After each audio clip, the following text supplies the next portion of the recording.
Há 60 anos que lutamos contra esse espírito difundido em todas as dioceses do mundo, que ele se chama de Teologia da Libertação, com todos aqueles bispos comunistas, Dom Helder Câmara, Dom Pedro Casaldága, ou do espírito sentimental e protestante, dos carismáticos, mais recentemente do espírito sinodal, que o Papa Francisco, com seu sínodo da Amazônia e os demais sínodos, quase 2000 anos sendo o centro imutável da verdade, Roma se tornava a sede de um novo pensamento, de uma nova liturgia, de uma outra religião, como dirá o Gustavo Corsão.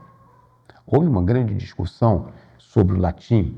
Evidentemente que o latim é uma coisa relativamente secundária, né? No sentido de que, se nós tivéssemos uma missa verdadeira, missa de sempre, de São Pio V, toda em português, pelo menos o rito seria, né, o rito de sempre.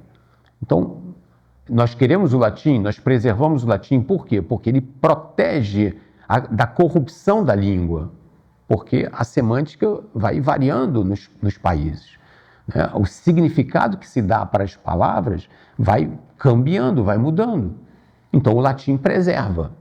E eles falam, não, precisamos de uma língua viva para uma liturgia viva.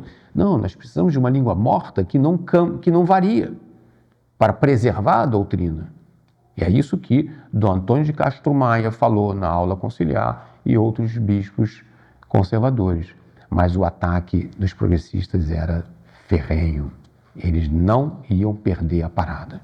Os conferencistas apontaram as fraquezas do esquema, acusando-o de excessivamente negativo, agressivo demais, intolerante demais e ultrapassado no seu todo. É claro, completamente ultrapassado nas concepções progressistas deles, né? Qualquer coisa que fale da tradição seria ultrapassado.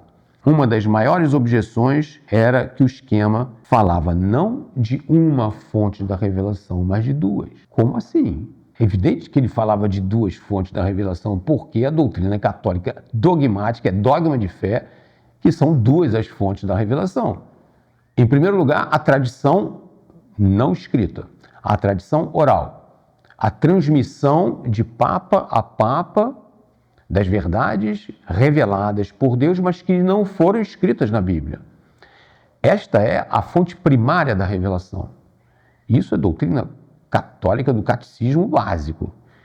A segunda fonte da revelação é a Sagrada Escritura, aquilo que foi escrito. E por que ela não é primária? Porque Nosso Senhor nunca disse aos seus apóstolos, ide e escrevei o Evangelho, ide, façam cartas dogmáticas. Mas ele dizia, pregai, pregai a todas as nações, ensinai esta doutrina, ou seja, transmissão oral. Então, a tradição divinamente revelada é, em primeiro lugar, uma transmissão oral da verdade consignada no magistério infalível da Igreja.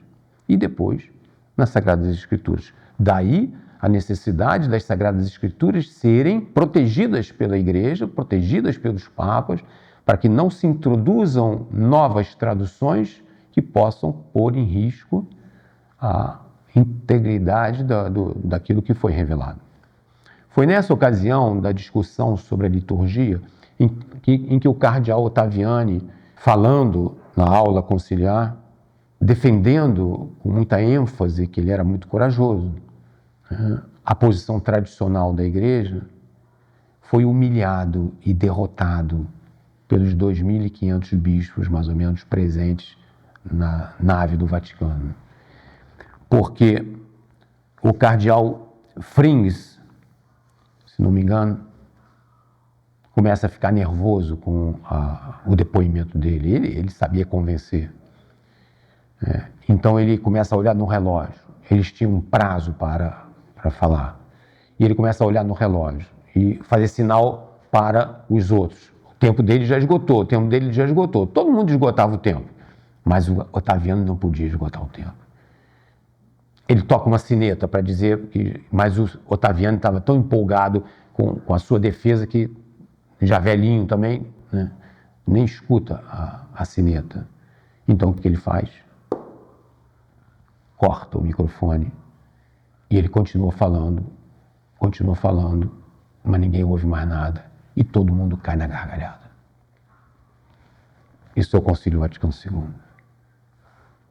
A partir do episcopado mundial, a heresia modernista penetrou nas paróquias, nas famílias, nos costumes, na linguagem, na moral, no comportamento do povo católico, seus critérios, na educação das crianças, e destruiu tudo que a igreja tinha construído em 2000 anos.